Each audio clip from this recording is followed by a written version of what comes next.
In this guide, I'm going to show you how you can update the date and time on your iPhone running iOS 26 or future versions of iOS. Before we do dive into this guide, make sure to like the video and subscribe to the channel with all notifications on. It really does help the channel and lets us know that you want more content like this. We'd greatly appreciate it. And if at any point throughout this guide you do have any questions, just ask them down in the comment section below and we can help you out further. I'm going to be doing my best to reply to every single comment down there.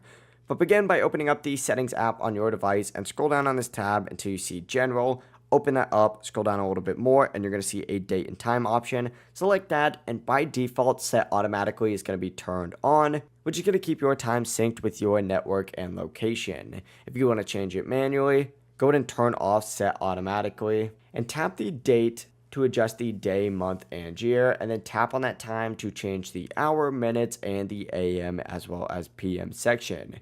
You can also select the correct time zone if it's showing in the wrong region. Just make sure that time is accurate. If your date or time is incorrect, certain apps may not work and messages may fail to send, as well as updates and services can break. So if you are unsure, just keep set automatically on, which is what I personally do. But that is it. That is how you can update the date and time on your device using at least iOS 26. But if you're using future versions of iOS, it's going to work the exact same. If this guide did help you out, make sure to like the video and subscribe to the channel with all notifications on. It really does help the channel and lets us know that you want more content like this, so we'd greatly appreciate it. Have a great rest of your day, though. Peace.